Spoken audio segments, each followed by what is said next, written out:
Shri Radha Krishna Gopa Govinda Shama Kunda Radha Jai Ganga Jamuna Tulsi Bhakti Devi Jai Ananda Gauri Vaishnava Jai Sanatana Bhakti Jai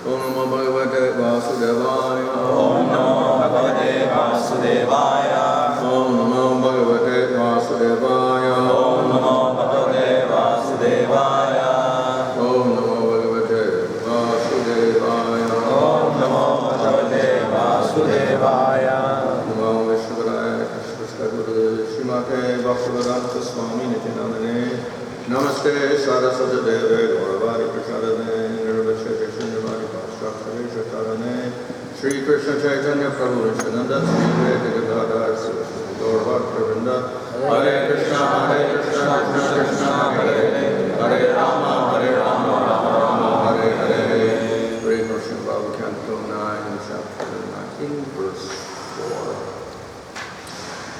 Tasya Udaranopayam Tasya Udaranopayam Basta Kami Vichintayam Basta Kami Vichintayam Yadatta Tirtam Udritya Yadatta Tirtam Udritya Shana Grena Rodasi Shana Grena Rodasi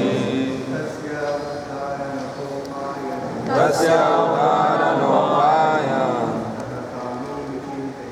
Basta Kami Vichintayam Yadattatam Udratya Vishanagena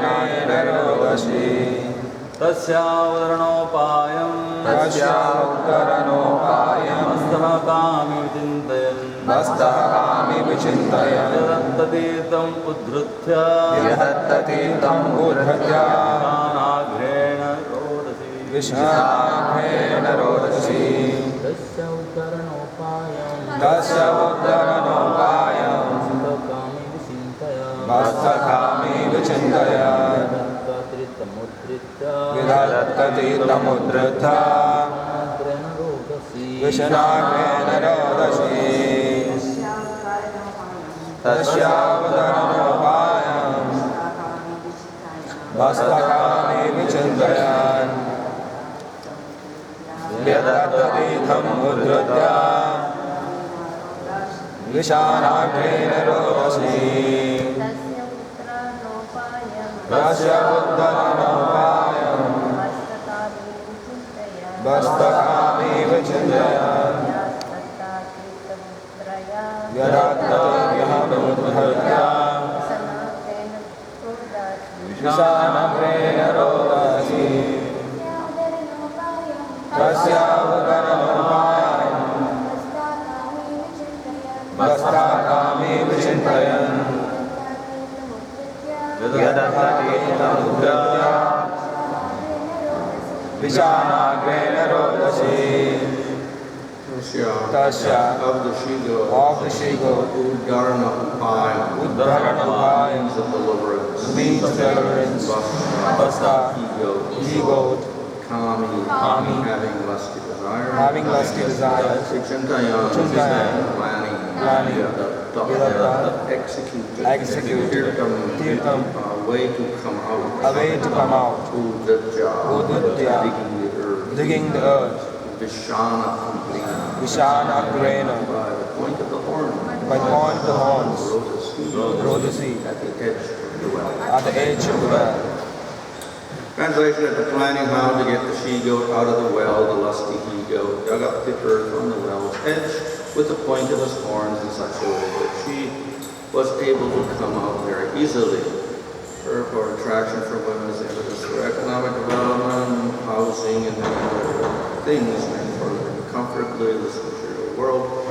Digging up the earth to make a way out for the she-goat was a laborious task, but before accepting the she-goat, the he-goat underwent this labor. Aho kriya kshetra sutta vidajanasya moho yam aham mamehi. The union between male and female provides the impetus for gaining a nice apartment, a good income, children, and friends. thus one becomes engaged, entangled in this material world. Translation: after finding how to get the she-goat out of the well, the lusty he-goat dug up her earth on the well's edge with the point of his horns in such a way that she was able to come out very easily. So this is Yati actually relating his own experience, not saying it directly, but through the example of a goat and a she-goat caught in the well. So this obviously refers to himself rescuing the woman from the well and then marrying her, etc. And then developing great attraction. So we have here the Prabhupada here quotes from the Bhagavad how the person develops attraction. Through attraction he expands his needs to house, land, family, members, etc., and wealth, and under the concept of I and mine. So one of the factors, of course, is family life. It's not the only thing, but family life is one of the major factors that does this. But it has its roots, actually, in the jiva's existence in the material world under ignorance. So we can't blame simply the family. The family is simply a reflection of a deeper urge of the jiva. So the jiva is called bahirmukha. This means that he's turned his face away, technically, bahirmukha, externally, which means not towards the Lord, but towards material energy. Or we can say before that, even before turning before material energy, he has excluded the Lord from his interest completely and is simply interested in himself, and therefore he turns towards material energy for enjoyment. So this is the nature of the jivas in the material world. It may be animals or plants or human beings or devas or whatever. As long as they have a body in the material world, that indicates that they have this tendency to enjoy. So here the words aham mameti were mentioned, I and mine. So the real I is there anyway. One cannot remove the I in the jiva. Whether it's in the spiritual world or in the material world, the sense of I is there. So that is essential to the jiva, that sense of I. And similarly, mama, once we have an I, then we look at things in the world and we try to possess them, and they become mine. In the spiritual world, the I exists also. What is the difference? The mind is related to Krishna. Krishna is mind. So that's the big difference. One possesses Krishna instead of anything material. But the only way one can possess Krishna is not to have desires for one's own enjoyment. So in the material world, it's the opposite. One desires enjoyment, and therefore one develops possessiveness of material objects. So this is how aham and mama operate in the material world. Spiritual world is also there, but it is different. So the spirit in the spiritual world, every jiva is directing himself towards Krishna's interest. In the material world, it is self-interest. So the jiva turns towards material energy to get enjoyment for his material body. To do that, he needs a little mechanism. So the little mechanism is, he gets a body, or two bodies actually, the subtle body and the gross body, by which the jiva can enjoy matter, because the jiva himself is spiritual, so he needs an intermediary to somehow communicate with matter. So he develops material bodies, gross and subtle. And to experience the enjoyment, he develops an identity with the material body. So in other words, the sense of I transfers from the jiva to that material body, gross and subtle. So the I still exists in the aham, but it transfers its identity to the body. So we call it the false ego. So this is a very subtle aspect of the jiva's relationship with the material world, very essential. But even that is based upon this idea that the jiva maintains its separateness from the Lord. So based on the separateness from the Lord, which is his ignorance, then he develops the ahamkara, by which he identifies with the material body, and then he enjoys in the material world with his body, and thinking I am enjoying, because the body is enjoying. So that is the mechanism by which the jiva operates in the material world. The origin is the jiva's desire to enjoy. And then he develops a material aham mama. And this expands in different ways in the material world. So in Bhagavad Gita it says that it arises from duality, dvanda. So that dvanda is duality of ichcha and dvesha, like and dislike. So these are the, focusing ultimately, is one is a reflection of the other. Desire is one thing, and what doesn't please us is a dislike, or desire in hatred, or desire in anger, etc. So the duality is expressed in different ways in the material world, but it actually arises from that first thing, the desire to enjoy, or the kama. So that expands in different ways in the material world in terms of possessions, house, land, relatives, family members, wealth, etc. All these are expansions of that basic desire. So often the family is condemned because of this, because it gives a great opportunity for that type of enjoyment. And because this is such a great danger, then there are all sorts of restrictions put on this in the varnashram system. So for grihastha life, there's lots of restrictions. So that this mama, desire for possession, etc., does not go to extremes. And therefore, with those restrictions, the person is supposed to renounce later on and become a vanaprastha sannyasi. So that is the whole idea behind the restrictions. Hope that the person can eventually renounce those possessive things. Right? So the first stage is to get rid of the attachments. So therefore, the man goes to the forest. He leaves his house, he leaves his family members, he leaves his wealth, he leaves his comforts, he leaves society. So this separation to stop this possessiveness, this mind, feeling of mind. That's the first step. But of course it's not a complete thing. Simply developing detachment from possessions is one thing. One must also develop attachment for the Supreme Lord. So then the next stage is sannyas, in which one concentrates on meditating on the Supreme Lord.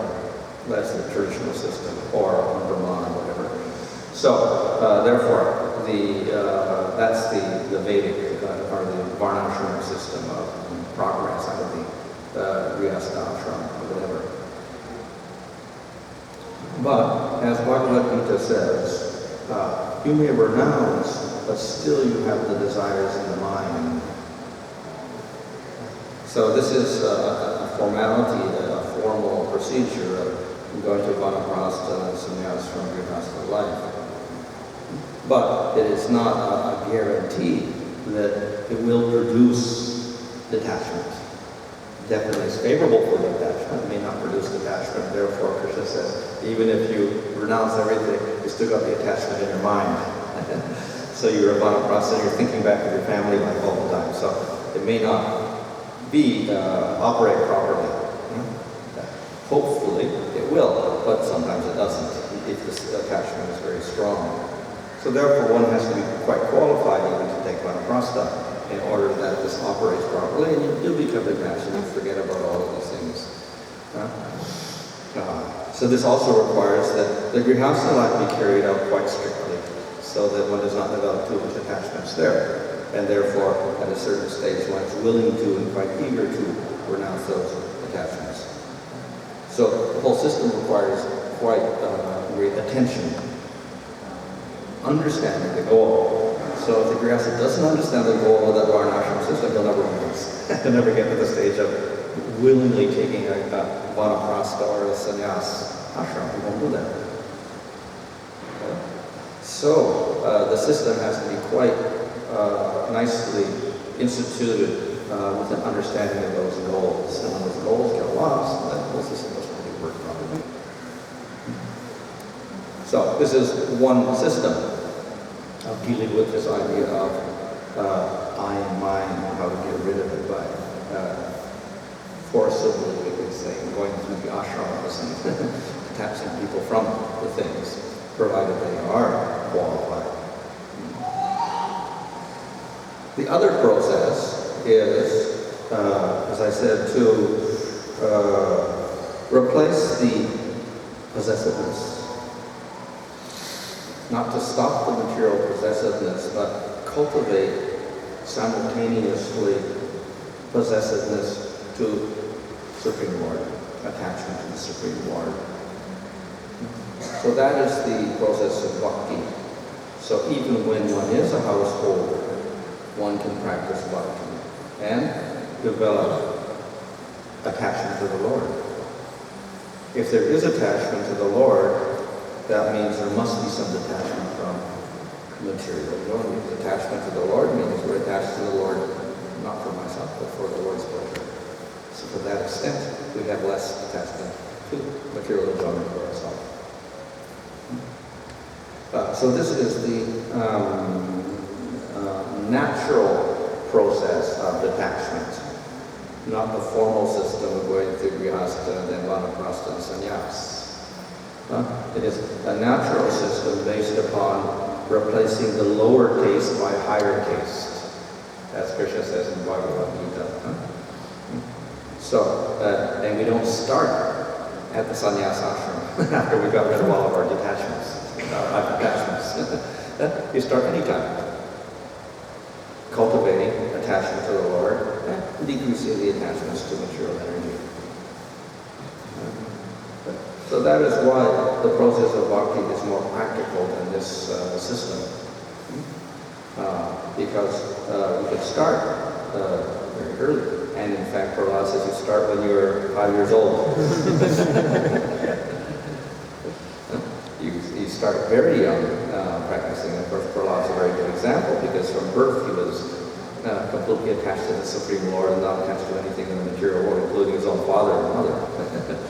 So, therefore, the process of bhakti is favorable in all circumstances, whether one is young, whether one is middle-aged, whether one is old, whether one is a brahmachari, vanaprastha, grihastha, sannyasi, whether one is inside the varnashram system, outside the varnashram system.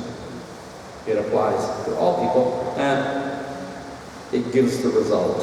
That is detachment from the material world, detachment from the dualities of material world, etc. And more important, it gives attachment to the Supreme Lord. So it doesn't end with simply detachment. It's a process of simultaneously developing attachment to the Lord. So this is the recommended process for developing the sense of complete rejection of this material world and all the problems that are in it. So, Yayati, unfortunately, though he was coming in a great line of kings, developed extreme attachment. But then he understood after 1,000 years that this attachment was actually his downfall. And therefore, he gives the story here of how he fell into the the clutches of this she-goat or whatever in the well and rescued her, etc., and developed all sorts of problems because of that. It was a little late, of course, to realize this after 1,000 years, but he did eventually realize his great mistake of family attachment, etc. So, to help the process, therefore we have Scripture itself, which will tell us the problems involved in the material world. And therefore we have a story like this. Or in the 5th canto, we have the whole story of the man going to the forest and experiencing all sorts of problems in the forest and trying to get wealth in the forest. And he encounters thieves, etc., rocks cut his feet, thorns scratch his body, animals attack him, etc. And all sorts of problems happen in the forest of material enjoyment. So these are stories to educate us. So even if we don't experience the problems of material life, and particularly of household life, by reading these stories we can get some education. And if we're intelligent, then we avoid. If we're not intelligent, then of course we partake, and then after some time we realize, oh, this isn't so nice, as Yayati realized later on. So, Bhagavatam therefore presents these stories to give us a warning and educate people, either to prevent this from happening, or if it is happening, to realize it is happening and stop the process immediately. So, two things can be done, of course, once we realize. One is to correctly follow the varnas and ashramas, and as grihasthas follow properly, so that later on we can renounce.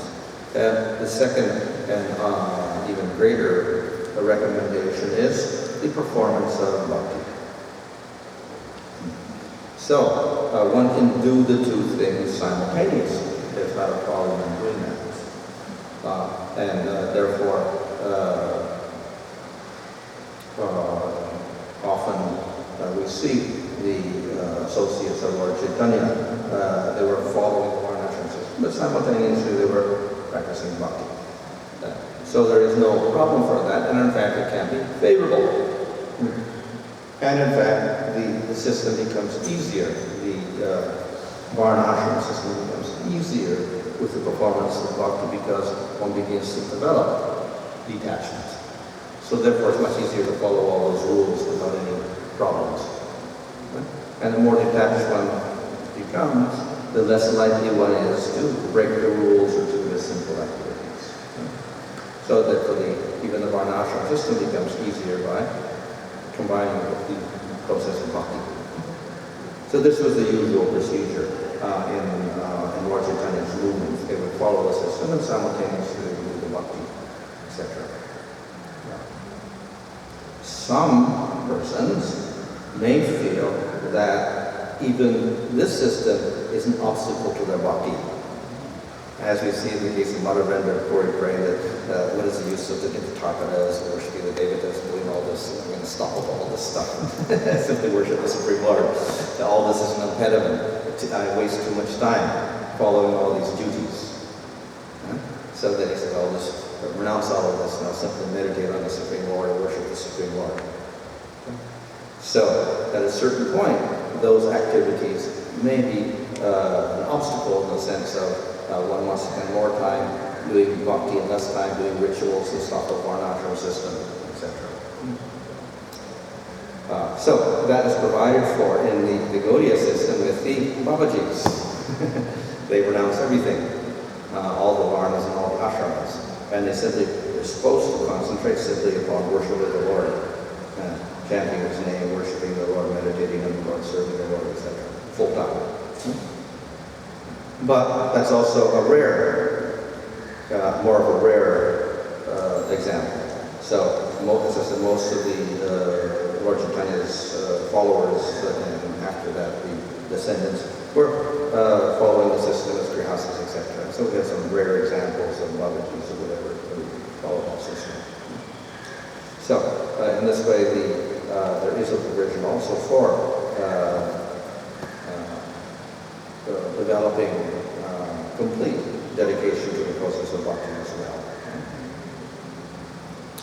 So, therefore, the system can be done, the varnashram system can be done, as we see in the case of the followers of Lord Chaitanya, or if one is qualified, then it can also be rejected, either way.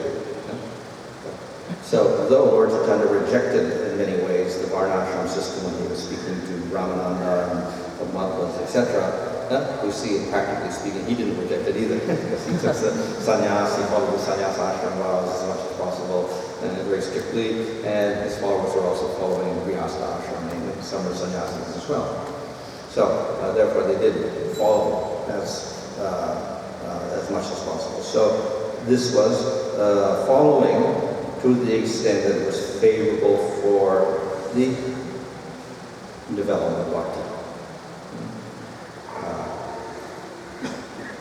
If a person is already successful in bhakti, let's say he's already got bhava or prem, what does he do? So, he can follow the system or not follow the system. That's his choice. He may follow the system, set an example for others. That's all. As we see in the case of Lord Chaitanya's followers, who are Siddhis anyway. Or he may reject completely out of simply attachment to the Supreme Lord, one or the other. So both of those are alternatives there for one who has developed great attachment with the Lord. He may continue to follow the system for these reasons of setting an example for others. So therefore it's not necessarily an obstacle, but the main idea of rejection by Chaitanya Mahaprabhu, he called it external, irrelevant in one sense. Because his main goal is not attachment to the Supreme Lord, in that sense. Right? Whereas the processes of bhakti, and particularly the higher processes of bhakti, attachment, great attachment to the Supreme Lord, they are very, very powerful processes and quick processes to get perfection. So therefore they're given more importance. So his rejection was in terms of the main goals of those systems in themselves. They don't produce bhakti or whatever like that. So therefore their rejection is there. So in any case, we see the kings here, like Yati, they did follow the system as much as possible. And at the same time,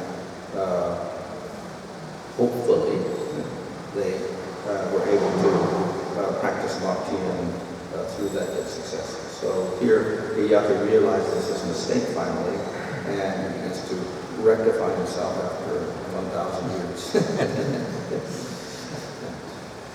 So if he had the fortune of getting a great devotee's mercy earlier on, he probably would have realized this much earlier.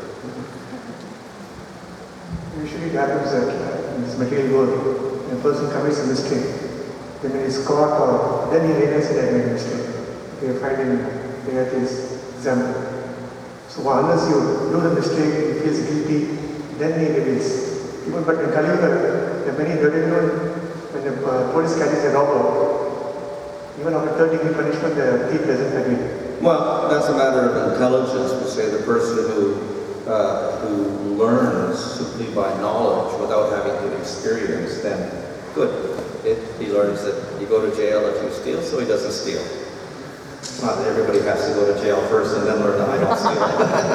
So that's one. The second one is he does get punished, then he learns that's bad, therefore he doesn't want to get punished, therefore he doesn't steal anymore. The third category is even he gets punished, he goes back and steals again. He doesn't learn even if he gets punished.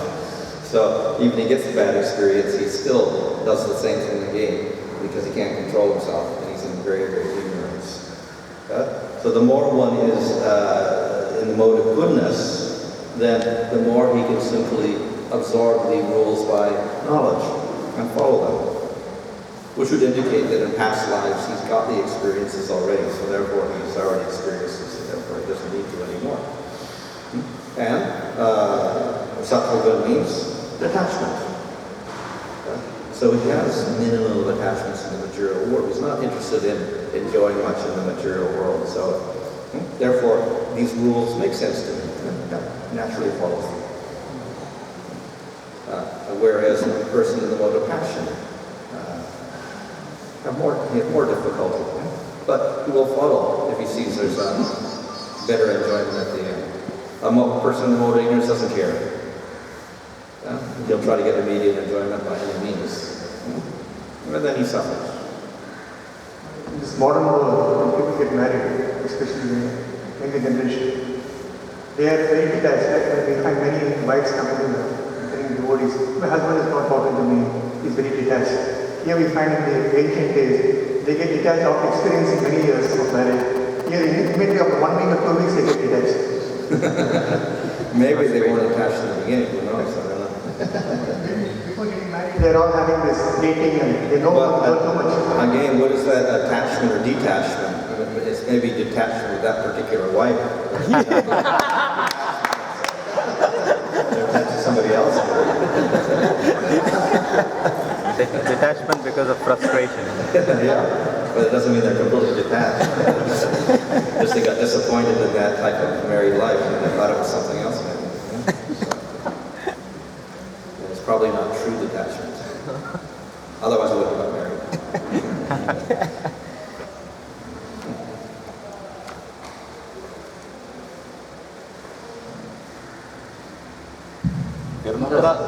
Normally see this, but here, after experiencing 1,000 years suffering, he started taking the devotional process.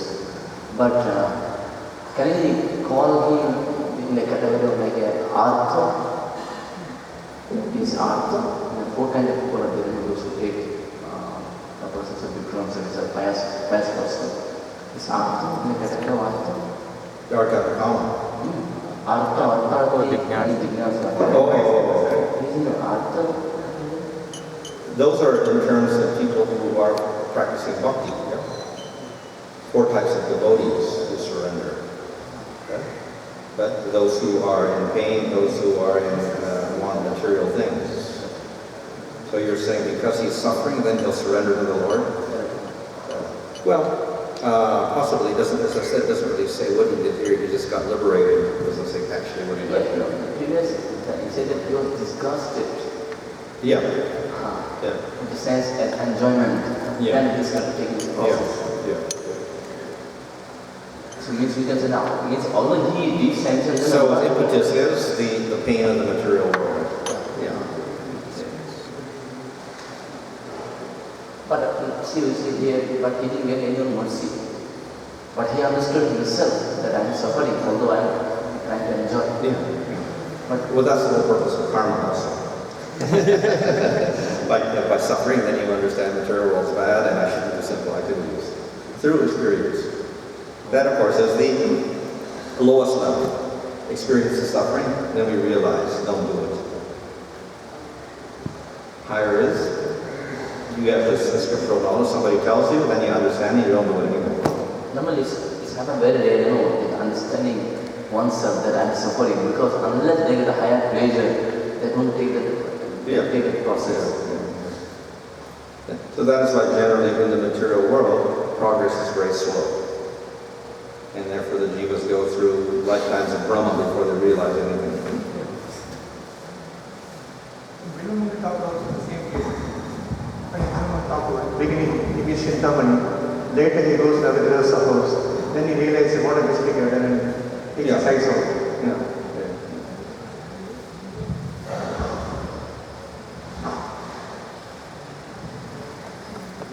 Dhanraj Shrimad Bhagavatam की जय, महाराज की जय, वेंकटेश जी भक्ति